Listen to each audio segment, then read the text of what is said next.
How to save time on expense entry and invoice creation. Let's dive into the two methods of creating a time and expense entry.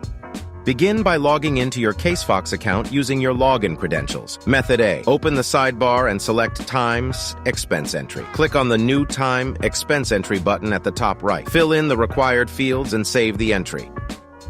Method B. Navigate to the desired case under Cases in the sidebar. Click on Time Expense Entry and select New Time Expense Entry. Now let's see how to generate invoices after recording time and expense entries. Go to the case for which you've logged the entry. Navigate to Billing and click on New Quick Bill. Choose the time and expense entries relevant to the invoice. Fill in the required details. Generate the invoice with ease. You're now equipped with the knowledge to save time on expense entry and create invoices quickly in our system. Stay productive and streamline your workflow effortlessly. To know more, visit our support.casefox.com. Thanks for watching.